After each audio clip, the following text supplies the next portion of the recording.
Welcome to the Breaking News Bears podcast. I'm your host, Chris Capone, joined alongside my co-host once again, Evan Davis, and we are officially underway into the Divisional Series of the 2024 MLB playoffs. As of today, October 7th, 2024, we are 2 games into both of the National League Series, with the American League Game 2 set to tip off later today. And although we missed an episode for the Wild Card Series, these playoffs have been absolutely electric so far. From the gritty Tigs knocking out the Astros, the Orioles completely collapsing offensively, and the Brewers and Mets being in a dogfight, the Wild Card Series had its fair share of moments. But we'll talk more about the American League Series later. But first, Evan, I'll ask you this. Who do you think wins both of the series in the National League right now, with both series being tied at one apiece? I think when you look at the Phillies and the Mets series, and I just think it comes down to bullpen at this point.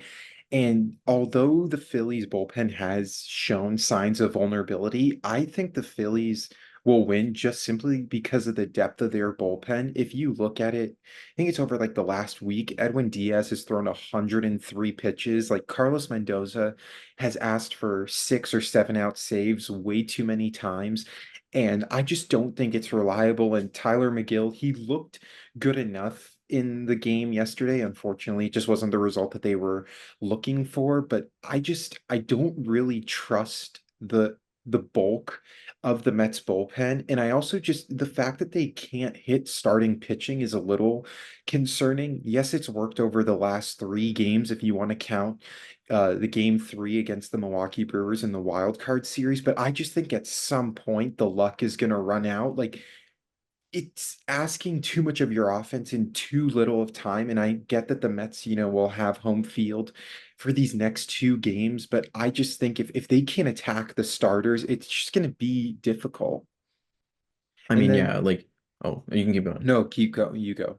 I mean, we saw in game 1 where Zach Wheeler just pitched an absolute gem, an absolute insanely good game for the Phillies, and the Mets just couldn't do anything against them. They were so happy once it got to the eighth inning, and Jeff Hoffman came out, and they were able to, you know, get some hits along.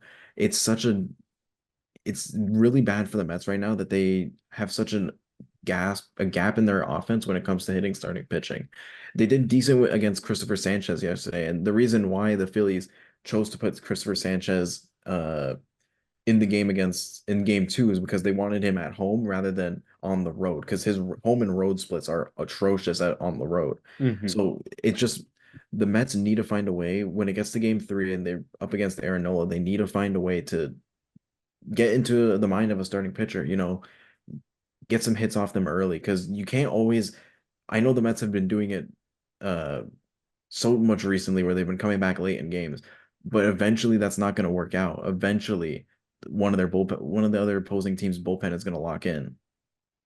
Yeah, and to your point about that, I just don't really know how that really bodes well for the Mets because their offense has just been so anemic up until the 7th inning, whereas the Phillies, although it's been inconsistent, they can at least hit starting pitching. Yeah. I mean, we saw yesterday against Luis Severino. All it took was one pitch to really turn around the series where Severino was had a 2-2 count and threw a fastball just right down the center for Bryce Hmm. Harper just to smash back the other way 430 feet dead center. And then 2 pitches later, Nick Castellanos hits another home run. It's like when it comes to this with the starting pitching, the Mets are at a disadvantage when it comes to that. Like they need to find a way to attack the opposing team starting pitcher. And I know it's hard to get to Zach Wheeler. Like if Chris Sale Yeah. didn't have the resurgent year that he had, Zach Wheeler would have won the NL Cy Young. Hmm. Uh, but like Christopher Sanchez giving up only 2 runs, I Hmm. feel like you got to get to some of these other pitchers a lot more. Yeah, and you'll look at them. I don't really know honestly how the Phillies are going to attack the rest of this. I didn't see who was pitching game 3 for them, but Ranger Suarez hasn't really been that solid. It will be Aaron Nola for game 3. I would assume It is, Ranger yeah. Suarez gets game 4. Right now it's listed as undecided, but I just don't know who else you would really go to. And Nola has looked good, and we know what he's capable of doing in the playoffs. You'll see Sean Manaea pitching tomorrow as well, who Sean Manaea is going to make a ton of money in the offseason. He's just been a really solid uh, pickup for the Mets. But, we go to the other series with my beloved LA Doyers, and the San Diego Yeah, Padres, and I'm so on the fence as to who is winning that series. I think it's just such a pick 'em right now. Like, yeah, I'm just gonna, I'm a Dodger fan. I'm just gonna say I think the Dodgers do win it just because Game 5 is in LA, and that would honestly be my only reason to believe that. And you look at tomorrow, Walker Buehler versus Michael King, that is just not a favorable matchup yeah, for the Dodgers. Landon Knack will go game 4 against either Martin Perez or a bullpen game. And I just don't know what to make of Michael King's last start because the Atlanta Braves just looked like they did not want to be there. And you could tell me, oh, it's the way that King throws his pitches. I'm sorry. Like the Braves were just swinging at stuff that did not add up to me. And Michael King is obviously a phenomenal pitcher and he did really well against the Dodgers in his last start, if I'm not mistaken. And he's kind of just been a really solid guy. Yeah, you look at his last start, 3 strikeouts, 3 hits, 1 run allowed, but it was an error from Xander Bogaerts, so it wasn't even earned. It's terrifying, but the only good thing is the offense can't start in a deficit if they're hitting first. yeah. And the thing is with like that game three matchup, Michael King versus Walker Buehler right now, it's like hydrogen bomb versus coughing baby. Like Yeah, there is a supreme gap when it comes to just the pitching that falls off a cliff. After you get Yamamoto and you get Jack Flaherty, it's like we're starting Landon Knack game four, Walker Buehler game three. It's like losing Tyler Glass now is such a huge thing. And even for the Padres, losing Joe Musgrove, who would have went game four, that's another huge part for them where they probably will do a Martin Perez or a bullpen day where yeah, you know instead of having Joe Musgrove be potentially the closeout starter in game yeah, four. And you know, you like to see with just how the Padres have been like losing Joe Musgrove such a big loss for them. yeah. Honestly, like and all it took was the one windup being weird for Higashioka to say, no, That that's was he something's wrong. that was so interesting. And like credit to Higashioka for recognizing that right away. And I mean, I jokingly said to my dad, like, if he didn't recognize it, how much worse could the injury have been? Because it was still the It's still Tommy UCL. John. Yeah. Yeah, like it's still the UCL, but I just think, yeah, I mean, I didn't mean to cut you off, but yeah, like that is a huge blow to them because not only do they now lose him for this postseason because of the time that we're in right now, like Next he year. won't be back until, I mean, he's probably done all 2026. of next year too. Like Yeah, if you, because 2026. yeah, the recovery time is like 12 months just of surgery and rehab before you even talk about getting into like exhibition games or whatever. Yeah, and the only potential spot where I see potentially Musgrove coming back is if they make if they make a deep run next year and he's Yeah, in but a bullpen role and he's getting yeah, one inning, yeah, like a potential bulk guy in the playoffs. There's no shot he's getting a start in the playoffs. It's not like where Kodai Senga missed. He had an injury in July, but it was his calf. It wasn't his throwing yeah, arm, where that's how he couldn't come back, and that's why he was yeah. able to start game one. But like Musgrove, you just lost the starting pitcher for this year and next year. You're not And getting him until 2026. I think I mean they have so many free agents as well, but I mean when you focus on this, like That's money. The Padres put out 5 left-handed pitchers on their NLDS roster, and it's no mistake why. It's because of the guy that's batting leadoff, and Martin Perez has done really well since coming over from San Diego, since coming over from Pittsburgh to San Diego, but his metrics are just not, they don't scream like a quality playoff start. He's a No. ground ball guy. He doesn't get a ton of strikeouts. He walks a good amount. Um, I just I don't see it. And obviously, like he's had a couple bigger strikeout games since coming over to San Diego. But if you just look at his last couple of starts, I mean, I don't think Martin Perez has pitched in the playoffs yet, if I'm not mistaken, because He he pitched last year in the Texas, but he was no, an end but of we haven't seen oh him this year in the this year, playoffs, yeah. is what I'm saying. Like he didn't pitch in the wild card. We haven't seen him yet in the NLDS. Like he hasn't pitched in a long time. So I'm just No. curious to see how they go game four. And, if it kind of feels like the game that the Dodgers need to win. Walker Buehler can shut me up tomorrow. He did do solid against the Padres, but if you look at it, he just got incredibly lucky. I mean, Dave Roberts made it abundantly clear that he wouldn't face the lineup a third time because you just looked at some hard hit balls and some balls that were like 5 feet away from the foul line. But to his credit, Bueller does show up in the bigger moments, which is weird because he's been horrible otherwise. Yeah, and like tomorrow is such a big game. I feel like the Padres have a lot of momentum. You hit 6 home runs in a game. You have so much momentum. You're going back to your home ballpark.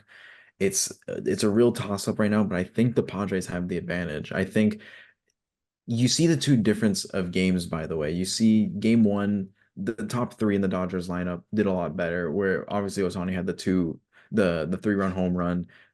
Freeman went 2 for 5, but Betts was walked twice Agreed. intentionally, Yeah. and one time naturally. But you look at game four or game two, I'm way ahead of myself. Game two, your top three guys going to combine 0 for 10, and Freddie Freeman had to leave the game early. Yeah. It's a really big question mark where it's such a toss up where if Otani and Betts are going 0 for 4 both times, like that's it. There's no shot you're winning. Yeah. You And need you need them to really carry this lineup because yeah, they're I so important. They're being paid so much. yeah, I So didn't have much hope in the game yesterday just because statistically Darvish owns the Dodgers, but he also owns Otani. Like Otani is 1 for 9 against Hugh Darvish in his career. Obviously, a small sample size, but still somewhat large enough to realize that it's kind of a hope and a prayer. And Darvish has like 8 different pitches that he can throw at you. yeah, Whereas Michael King, it's more kind of just like you have the fastball sweeper, you got a slider as well. I don't know how they track it, how MLB wants to track it, but Darvish just has so many more pitches, which is what makes him so deadly. Um, but I think, maybe in game three it'll change, but uh like Otani having a bad game doesn't really concern me because we know what he's capable of doing. yeah. I mean, he absolutely pimped that home run that he hit. Yeah, I That didn't bat flip was crazy. I know that was crazy. Like I did not see that coming at all. That was wild. I was just hoping it went out because it was kind of looked close. Yeah, but the thing with I think right now I'm gonna say I think the Padres end up winning this series. I just think it's a best of three right now, and two of the games are in San Diego. I feel like there's a real chance for them to wrap up the series in four That's why before the game goes before the series goes back to LA. that's why I hate this like best of five format because like if the home it puts all the pressure on the home team because if you don't win both games, like your season could end when you head back. But I guess like the outliers, like then they also have to win both. But it's like Yeah, I just you're already polished in this series. And the MLB also doesn't do reseeding, which is like the stupidest thing because the Dodgers have the 1 seed, but they're playing the higher seed in the wild card. yeah, and also it's like the Padres had a wild card series to like really get used to things where they had 2 games against Atlanta and then it was a day off and then they had to play the Dodgers while the Dodgers have been off for a week. I Like, I just don't like how long the break is. yeah, Like it's too it's gotta long. they have to find a way to I know they want to have more wild card games because they want it to be more revenue. They want more revenue. They want more games being sold out and all that, but it really ruins the top seeds, and that's why we haven't really seen a top seed do well since they've implemented this format. Like if we look at the World Series winners, uh I think since they implemented the multi-game wildcard series, it's been teams that have been in the wild card, except for the 2022 Astros. Like that's the Yeah. only team. And if you look at, we'll get into the American League relatively soon, but if you look at the Yankees schedule, they'll play 2 games in 9 days between tonight, game two against the Royals, and from when the regular season ended. Like, I don't see how that's as crazy as it sounds, that's not a reward. Like that's almost a No. punishment because baseball is the only sport where it's all about like momentum and being like, constantly playing the game. Like it's not like football where you could just go run a route and catch a 20-yard pass, or in hockey, like that all comes naturally. Baseball is hard, and I just I think the MLB needs to change it back to a one game wild card so that way a team isn't sitting around for a week and having to play like intra-squad games. Yeah, and the way they try and justify it is, well, the top seeds get to have their aces go the game one, but that's not really a good thing because they haven't pitched. Normally, most teams that once they secure the one seed, their ace skips the last start of the season that they're Yeah. scheduled for anyway. So they're gone on 2 weeks of only throwing bullpens or intra squad, and then your first game is against a team that went through a wild card series and is feeling good about themselves. Now instead of like so what that the Royals had to start Michael Wacha game one Mm. compared to Garrett Cole. Like starting pitching is not that drastic of a difference when it comes to that when you have a team that's hot and feels good about themselves compared to a team that's been sitting there. Yeah, and like you look at it, for instance, like game one with the Dodgers and Padres, Dylan Cease hadn't pitched in 10 days between his last regular season start and that start against the Dodgers. And, even in the regular season start against the Dodgers, he wasn't great, but he was good enough. But you look at game one, I mean, he didn't even make it through the fourth inning. Like he only went a Yeah. third of an inning longer than Yamamoto did. And that's another thing. Yamamoto was another one of those pitchers where you make them wait so long to pitch, and it's just what happens. That's why they need to find a way to make it not more not more fair to the top seed, but like obviously that you want to make it to the playoffs to get a rest, but Mhm. like having a wild card seed makes you get so much more momentum going into it, and that's why we see every World Series teams so far, there've been well, I mean, it's only been 2 years of this with the wild card with this wild card matchup, but Yeah. like the Phillies, Diamondbacks, and Rangers were all in the wild card series Mhm. all before that. And I feel like again, we're gonna get something where it's like where we get a wild card team in the World Series, like the Padres or the Mets. The Mets would probably be the most likely of that. I don't I'm putting keeping faith in my Doyers, hoping that something will change. We can move on and talk about the American League Series now. Obviously, actually in 20 minutes, the Oh geez. Guardians and Tigers played the game two with Tariq Skubal on the mound, and he had an insane wild card series against the Astros, completely shutting down Houston and leading the Tigers, basically helping them get that first game out of the books and really giving them that momentum to go into the second game and come away with that series. How important is this start right now for the Tiger? I think if they lose, I mean they're obviously done anyways, but like the Tigers need this start from Tariq Skubal to basically match what he did against Houston. I mean, yeah, In Houston and Cleveland too is hard, by the way. Like yeah, Progressive Field is not a friendly pitcher's ballpark, like especially out to right field. Um, this is the one issue that I have with the Tigers is just like it worked in a wild card series because you only needed to win two games, and it kind of felt like you already had one game locked in with Scooble. But it's like if Scooble doesn't go 6 or 7 innings of pure dominance and just like leaves it up to the relievers to not be in high leverage situations, I just don't see how the Tigers move on. The only thing that they benefit from this is that I guarantee you a ton of free agents are now going to sign. I don't know how many hitters are going to sign because Comerica Park also sucks uh, for that as well. It's double central. But this start is crucial for the Tigers because if they don't win this, they're going to get swept. Like I don't see how they keep up with this. Tyler Holton got rocked in game one. So did Reese Olson.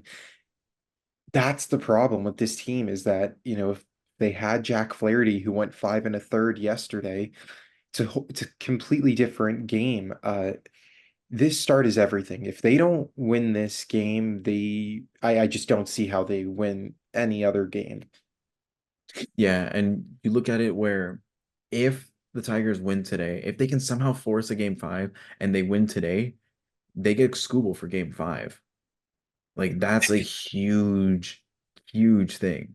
Like it sounds great, but even getting to game four just feels like such a stretch for this Tigers team. I don't see it. They're going up against uh a lefty today in Matthew Boyd, who is actually just really, really solid.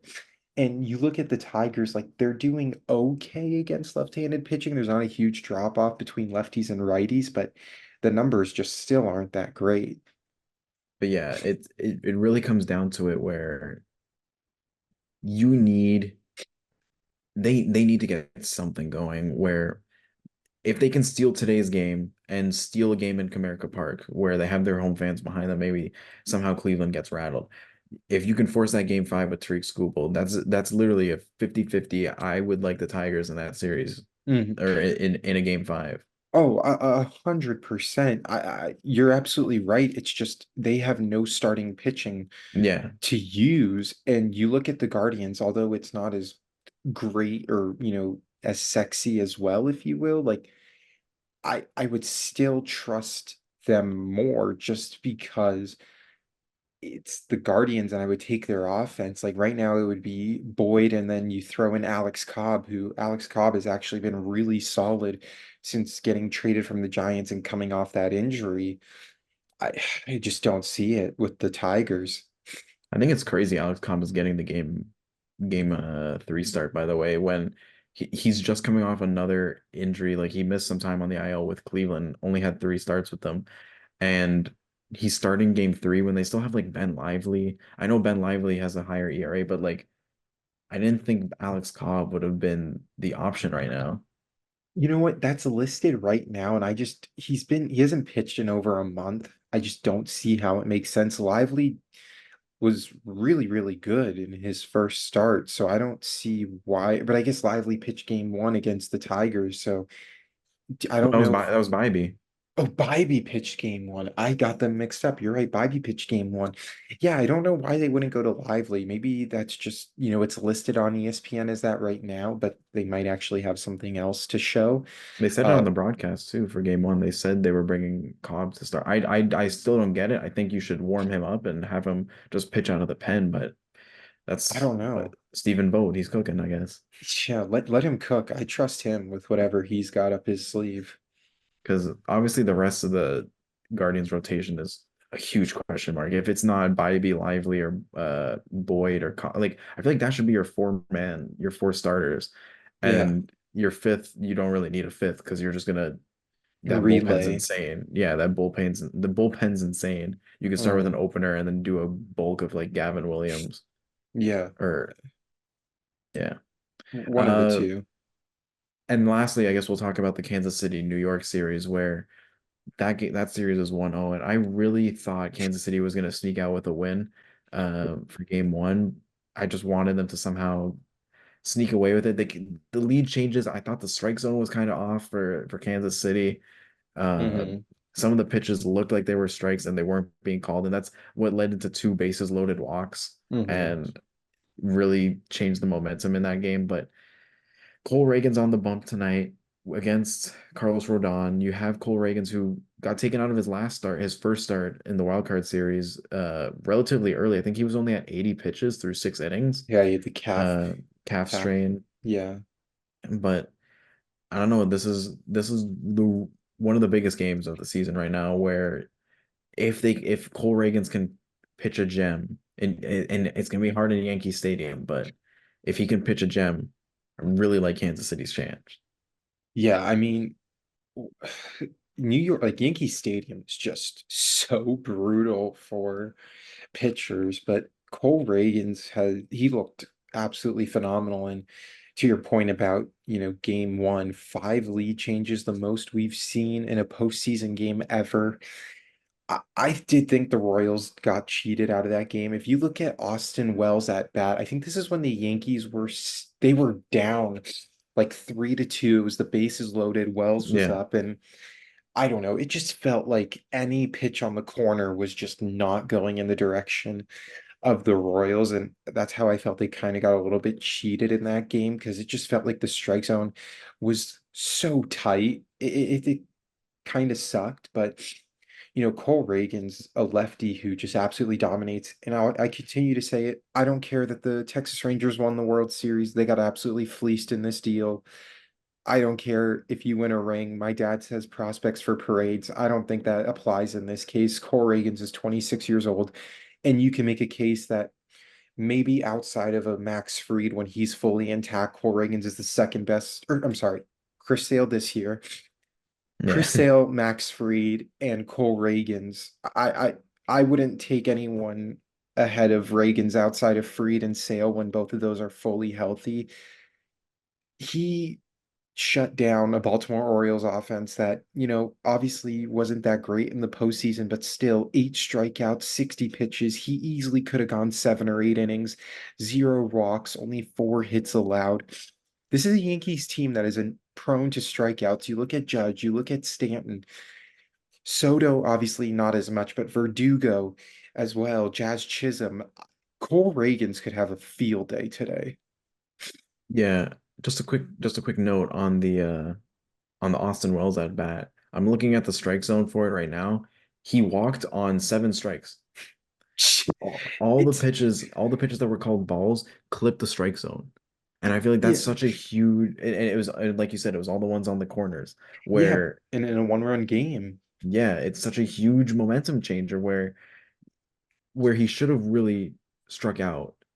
I know he was the first out of he would have been the first out of the inning, but that's a huge momentum changer where if you look at the next two batters, they both Stanton Grounded fouled out. out, they fouled out, and then Chisholm grounded out, Yeah. where that could have been a bases loaded getting out of a jam, but instead it turned into a walk, like, And then another walk and then after another that. walk after that, where I don't know, it was a really big momentum changer where he walked on 7 strikes, and I think that's kind of crazy. It's like that's the thing, and I hate how much power these umpires have because like I was watching that game and I'm just like, golly, like are they gonna get anything to go the Royals' way? Like it just felt like if the pitch wasn't right down the strike zone, it wasn't gonna be called a strike. Yeah, and that really changed the series, or that really changed the first game, and that could end up being the difference in the series where that's such a huge game where like that really mattered, and it's It whatever. It's just that's how baseball goes sometimes. Yeah, it's unfortunate. And like in the end, the Royals still had a chance to win the game. I just think that that was tough. And I wouldn't be shocked if it's 1-1 going back to Kansas City, just given how dominant Reagan's is. Yeah.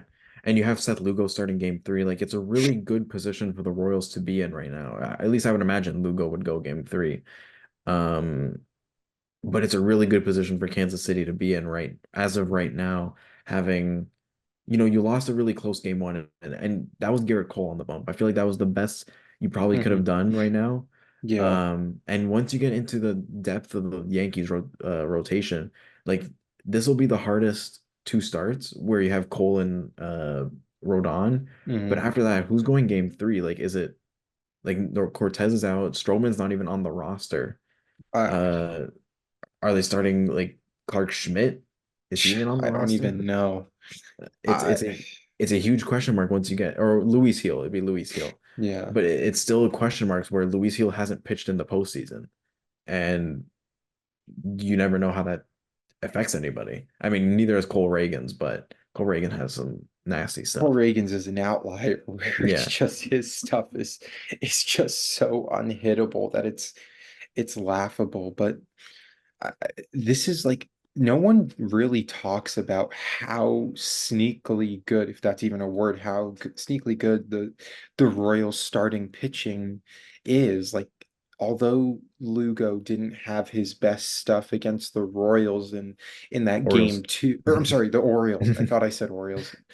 Although he didn't have his best stuff against the Orioles in game two, only going 4 1/3 innings, it was still enough to keep the Royals afloat, and that's all that really matters. I heard it was Joe Davis that said, like, since the start of the 2022 playoffs, like, starting pitchers are like they're only really going 5 innings. Like, if you can get someone to go 5 1/3 or even 6 innings, that's a phenomenal start. So even if a guy goes 4 1/3 but doesn't give up a run and maybe, but still threw 80 pitches, like, it all that matters is that you keep them in the game enough.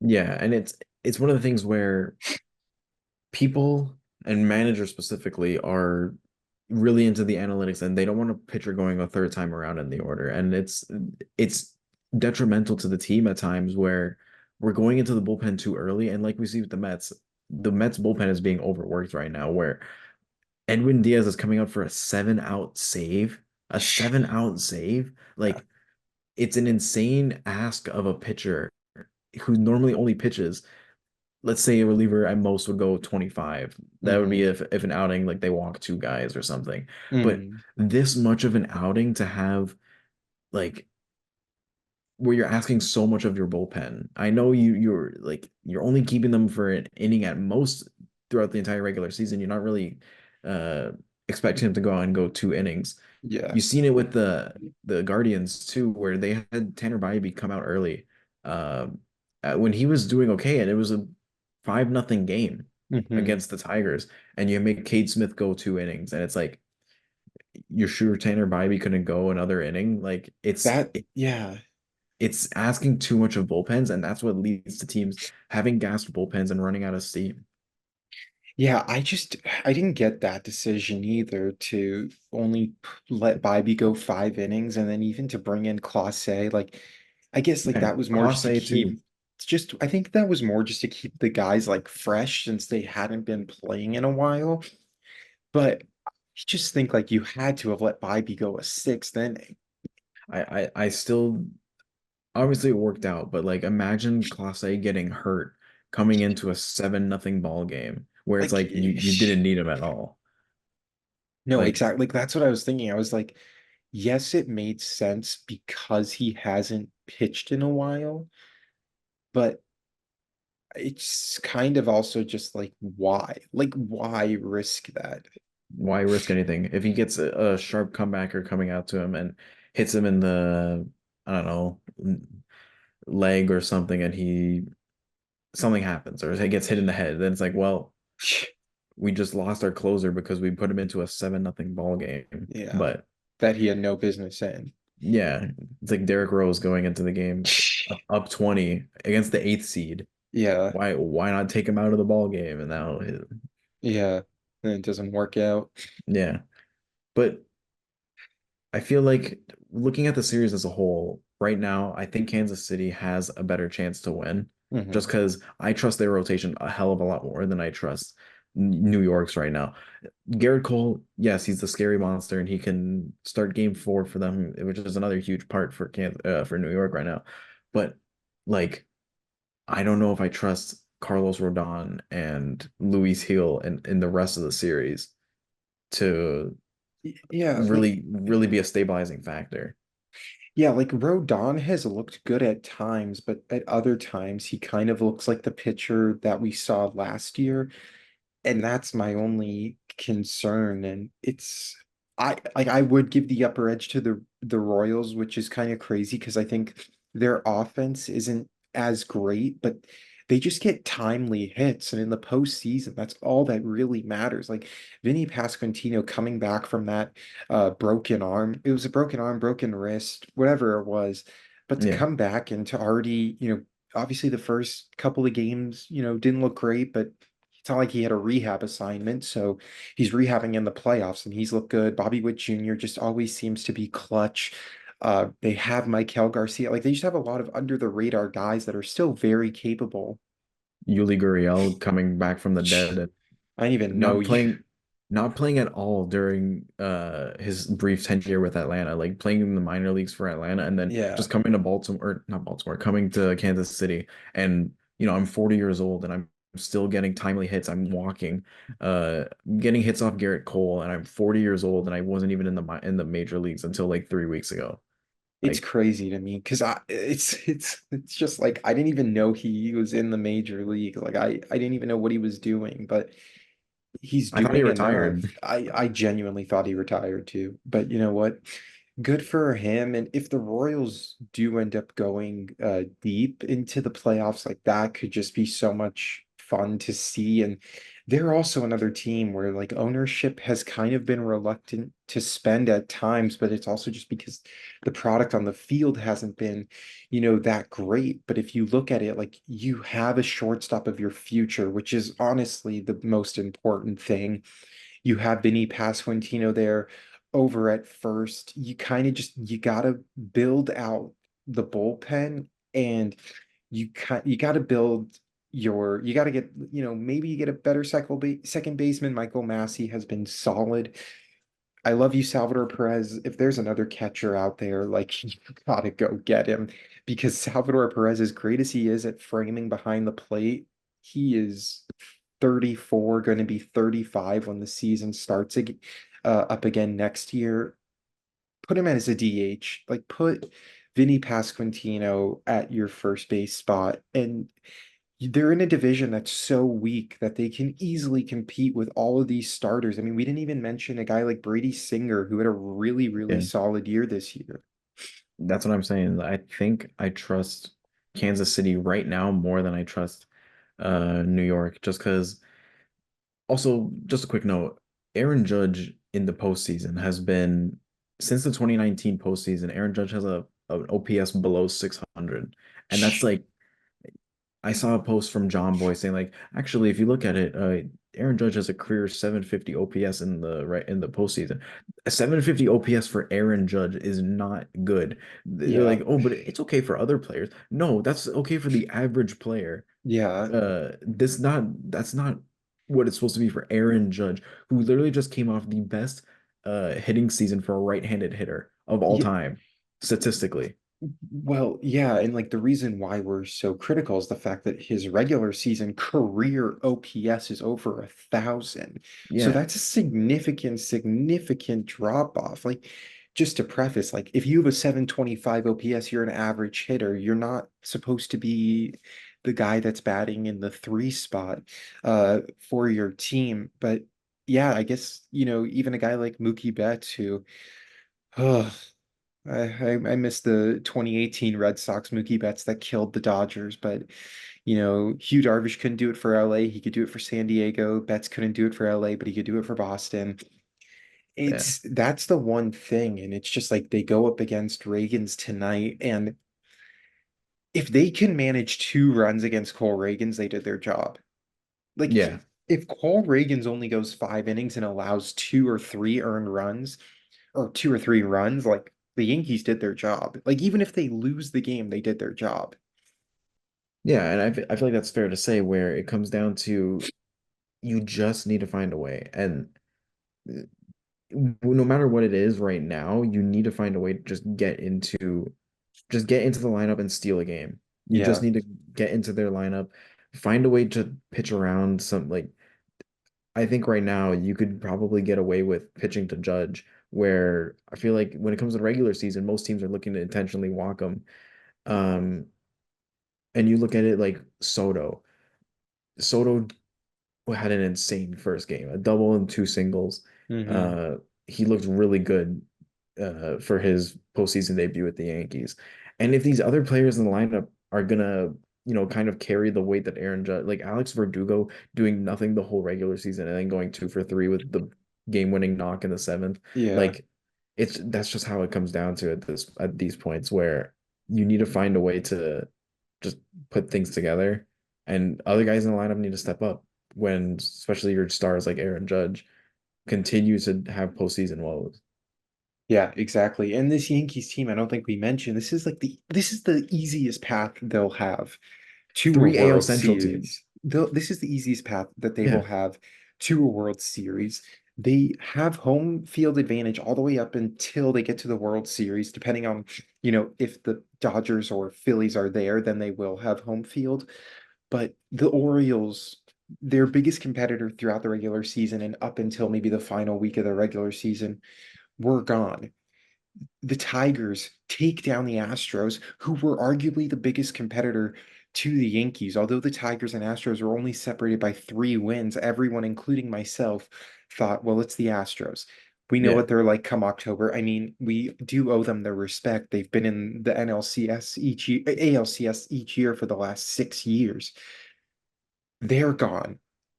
The Tigers aren't most likely going to make it just because their pitching staff is terrible. The Guardians now might be the next biggest threat, but you're the Yankees. You have all this talent at your disposal. You don't have to win the World Series necessarily this year for the season to be, you don't have to win it, but you at least have to get there. yeah.